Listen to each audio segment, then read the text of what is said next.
السلام عليكم ورحمة الله. عدد جديد من فقرة جورنال فير وآخر الأخبار الرجوية لهذا اليوم.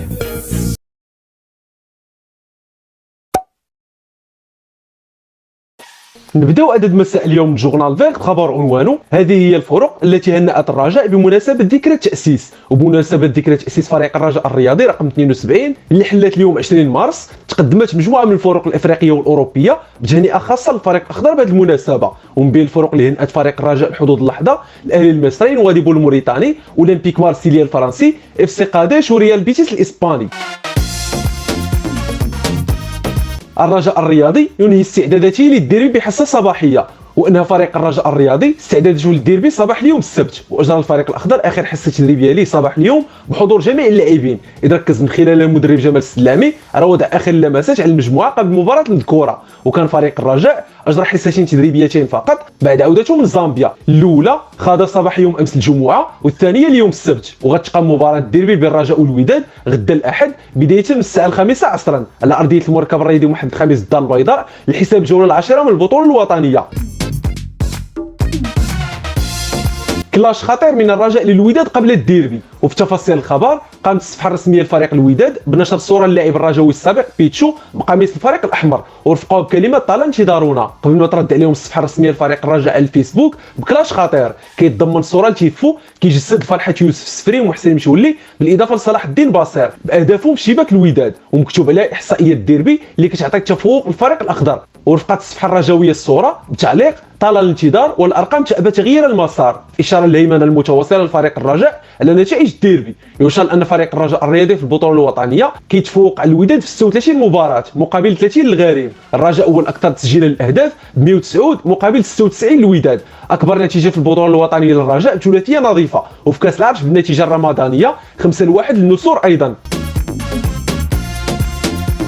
الرجاء بدون غيابات امام الوداد في الديربي، وغيلاقي فريق الرجاء الرياضي نظير الوداد غدا في مباراه الديربي برسم الجوله العاشره من البطوله الوطنيه وهو مكتمل الصفوف. والساعد جمال السلامي مدرب فريق الرجاء خدمات كل لاعبيه اللي غابوا على المباريات الماضيه بسبب الاصابه، وذلك قبل مواجهه فريق الوداد غدا الاحد. وبات بامكان الاداره التقنيه لفريق الرجاء الاعتماد على خدمات العميد محسن متولي الاخير اللي قحموا المدرب جمال السلامي دقائق قليله في مباراه مكانا الزامبي برسم الجوله الثانيه من دور مجموعه كاس الكاف بعد التعافي من الاصابه اللي كان كيعاني منها في الظهر. كما استعاد الفريق الاخضر خدمات مدافع الليبي سند ورفلي الى جانب الظهير الايسر عبد الجليل الجبيره بعد تماثله من الشفاء ايضا من الاصابه.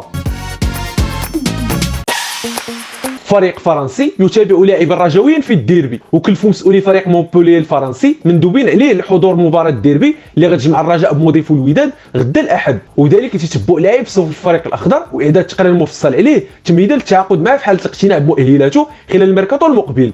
ووضحت مصادر موثوقه ان مندوبي الفريق الفرنسي غيتابعوا مباراه الديربي بين الرجاء والوداد لتدوين كل كبيره وصغيره كتخص عبد الإله مذكور لاعب الفريق الاخضر اللي اظهر مستويات جيده منذ تصعيده الفريق الاول، وبات احد لاعبيه الاساسيين بتشكيله النسور الخضر.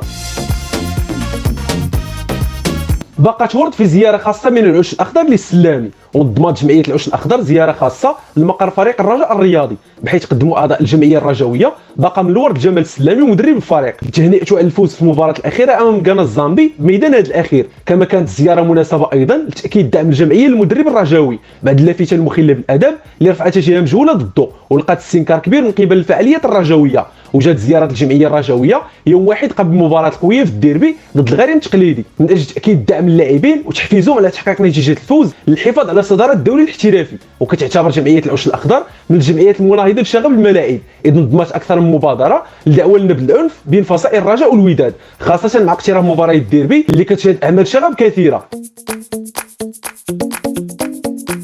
بودريقه ومسيرين بالرجاء يفاوضان القديوي للتنازل عن مستحقاته. وقد محمد بودريقه رئيس فريق الرجاء الرياضي السابق رفقه عضوي المكتب المسير الحالي سعيد الشرايمي وخالد الابراهيمي اجتماع مع يوسف القديوي من اجل التفاوض معه التنازل على جزء من مستحقاته الماليه اللي غيحصل عليها من الجمعيه الملكيه.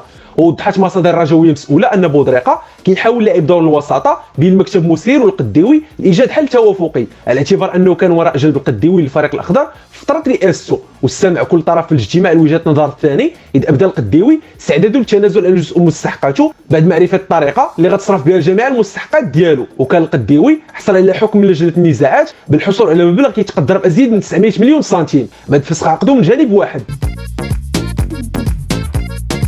الكاف يخبر بيراميدز المصري بمواجهته للرجاء بالمغرب، وتوصل فريق بيراميدز المصري بمراسله من الكونفدراليه الافريقيه لكره القدم اليوم السبت بخصوص موعد اقامه مباراه الرجاء الرياضي. واكد الكاف عبر مراسلته ان المباراه بين فريق الرجاء الرياضي ومنافسه بيراميدز المصري غتقام يوم 4 ابريل المقبل ضمن منافسات مجموعه كاس الاتحاد الافريقي، وغتجرى المباراه بين الطرفين على ارضيه المركب الرياضي محمد خامس الدار البيضاء، اذ غتنطلق في الساعه 5 عصرا برسم الجوله الثالثه على المجموعه الرابعه من كاس الكاف.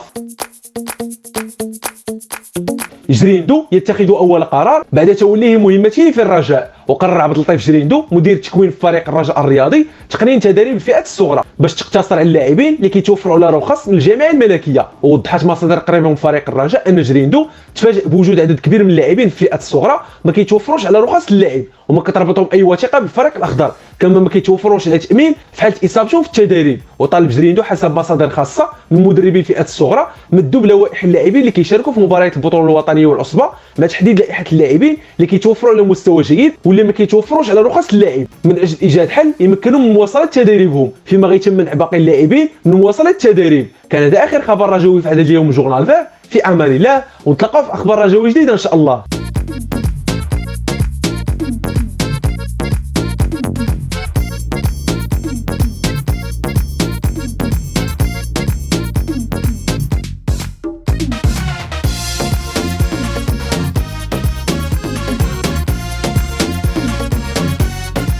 إلا بان لكم العمل ديالنا كيستاهل التشجيع، ما تنساوش الاشتراك في القناة والاعجاب بالفيديو، وتخليو شي تعليق فيه ارائكم وتشجيعاتكم وحتى انتقاداتكم البناءة.